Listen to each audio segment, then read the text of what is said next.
I think the first territory you worked as Mid-South in 1979. You were there for a couple of months before you go to LA. And it's your first territory. You're in probably one of the hardest territories to work, not for money, but for having a taskmaster of a boss. Very, very hard road schedule. I mean, at any point were you like, oh my God, I've jumped into the fire here? No, I wanted to do it. The allure of being on the road, man. Hey, I'm about to go on the road for like 9 hours, and I look. I worked mid south. I worked that area, yeah, in that region. Um, and I was going from Baton Rouge, sometimes all the way up to Arkansas or Oklahoma, and that's a haul, man. Mm. So you had to leave early. And one day, I don't remember what town it was, but one day my radio, as soon as I got in the car, turned it on, started the car, and the radio wouldn't work. I had a cassette player, but that wasn't working. I had silence for 9 hours. But it was a cool trip. I swear to God, that's how you know if you want to be on the road or not. Because, oh, and even when I worked Mid South, worked Louisiana full time, I was living with Tim Horner and Brad Armstrong. We had shared apartment, 3,000 miles, sometimes more a week.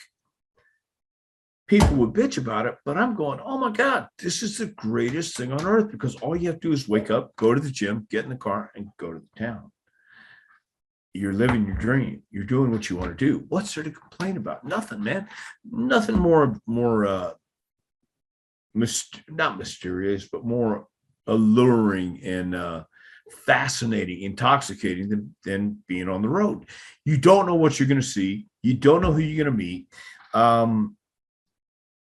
That just intrigues me. It still intrigues me because I want to know what's out there. I want to know what the magic trick and how it works, what the magic trick is and how it works. I want to know. I want to see people perform a miracle right in front of my eyes, and then let me point out the little details that's wrong here, wrong there. And that was going on the road was like. You go to some of these buildings that had a great backstage vibe. You find a cool dressing room or a cool little cubby hole, and you guys sit there and talk or play cards, whatever you did, man. But no, I never said, "Oh God, on the road." No, I said, "Yeah, on the road, man. Let's go.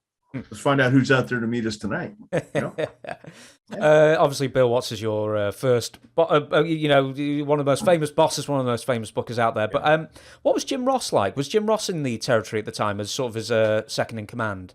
Yes. Yeah. Well, not necessarily second in command, but JR was always had a place in the office, and he was always cool to me too, no doubt about it.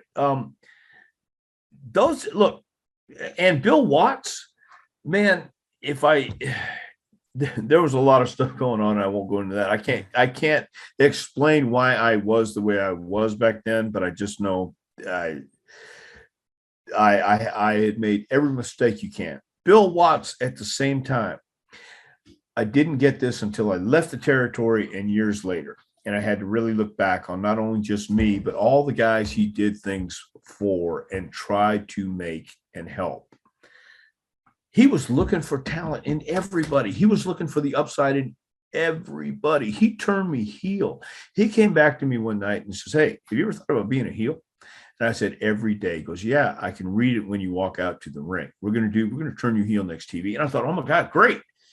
Because I had in my head and all these things that were going on in my life, and I let them, instead of doing what I really knew I wanted to do, I let them pile on and I allowed them to grow.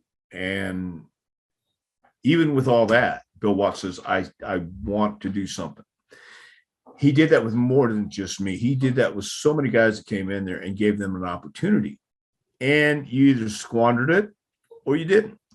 Magnum TA, man, he knew to make this guy with one move. One move. You don't go out there and waste 5 minutes trying to get him over. You get him over with one move.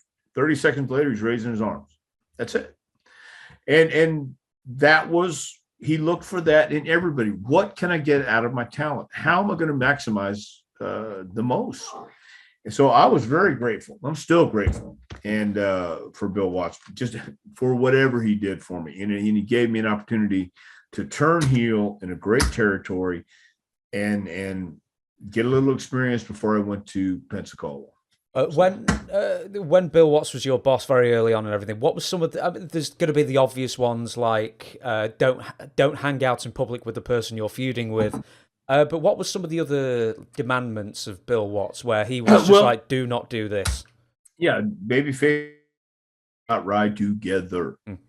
Yeah, stay separate. No same hotels, no same bars. If you get in a fight and you lose, you're fired. That was one of the things he never said directly. I think I never heard him say it directly, but that was the rule. You knew, and the guys would talk about it. So, and most of the guys didn't get in fights. I mean, some did, but if they did, there's a famous, and I don't want to quote it, but there's a famous story with Matt Bourne and Hacksaw.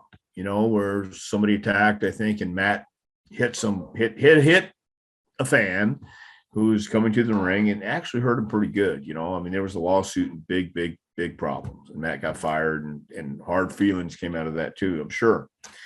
But Watts wanted to run his territory like a legit territory. And you might have to lay your stuff in, lay the chairs in, lay whatever you were going to do. You had to be not stiff, but solid. So I think just stuff like that. Don't ride together, kayfabe, keep the business good, protect the business.